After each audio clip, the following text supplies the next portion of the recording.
हरे कृष्णा सभी को जय माता दी। देखिए माता रानी के नवरात्रे चले हुए हैं और नवरात्रों में माता रानी का अखंड का दीपक जलाया जाता है, अखंड जोत जलाई जाती है।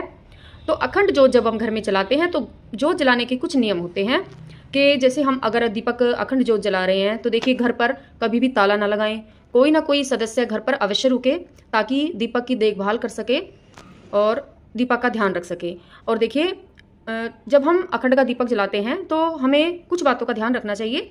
जैसे कि अगर आप दीपक जला रहे हैं ना, तो आप दीपक में मतलब आपकी जो लो है दीपक की वो बहुत ज़्यादा तेज़ नहीं होनी चाहिए।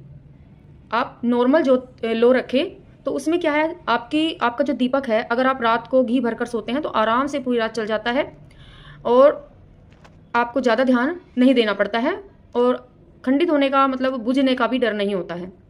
और जब हम दीपक को देखिए सही करते हैं ना, कार्बन आ जाता है हमारे दीपक में, कार्बन आ जाता है।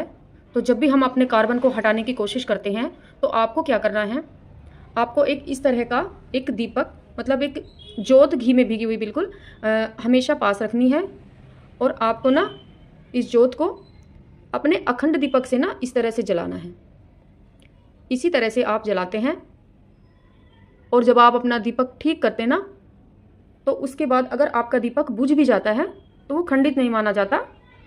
आपका दीपक अखंड दीपक लगातार चलता रहता है। और जब आप अपने दीपक को सही करते हैं, इसमें जो कार्बन आता है कार्बन को आप ठीक करते हैं तो उसके लिए देखिए प्लक्कर होता है। तो आप इस तरह का प्लक्कर ले लीजिए और आप प्लक्कर से इस तरह से अपना आसानी से कार्बन हटा सकते हैं। और जब आप कार्बन हटाते हैं और अगर उस समय पे आपका दीपक बुझ भी जाता है तो देखिए ये हमने दीपक जला लिया है, अपने अखंड दीपक से ही हमने दीपक जलाया है। तो अगर ये दीपक हमारा अखंड का बुझ भी जाता है तो ये दीपक जल रहा है, इसी दीपक से हमने जलाया है, तो ये खंडित नहीं माना जाएगा। तो इसी तरह से हमें हमारे दीपक पर जब कार्बन आ जाता है तो हमें इसी तरह से कार्बन को ठीक करना है। इस तरह से हमें दीपक जला लेना है। और देखिए आप इस दीपक को भी अगर ये जल रहा है तो इसको भी बेशक आप देखिए घी तो इसमें है नहीं, थोड़ी देर ही जलेगा तो जलने दीजिए। और रात को जब आप दीपक मतलब सोते हैं तो ऐसे इस तरह से एक बत्ती घी में भिगोकर इस तरह से दिए में रख के हमेशा तैयारी मतलब करके आप सोइए।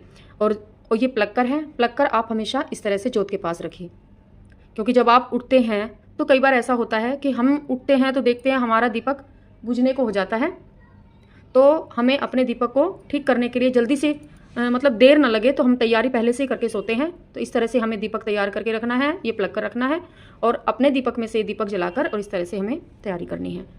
और आप जब भी अपने दीपक में घी डालते हैं तो देखिए ऊपर से बिल्कुल अपने ऊपर से ना डालें, साइड से आपको घी डालना है ताकि दीपक को कोई मतलब बुझे ना, कोई परेशानी ना हो। तो इसी तरह से अखंड का दीपक जलाया जाता है।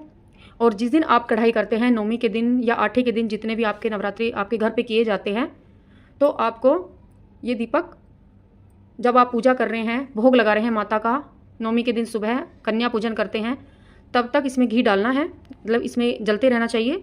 और उसके बाद इसको बुझाना नहीं है, ये जब तक जल रहा है इसको जलने दें, अपने आप ही शांत होता है दीपक।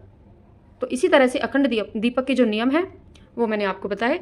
और अगर आपको मेरी वीडियो पसंद आई है तो मेरी वीडियो को प्लीज़ लाइक और चैनल को सब्सक्राइब अवश्य करना। जय माता दी।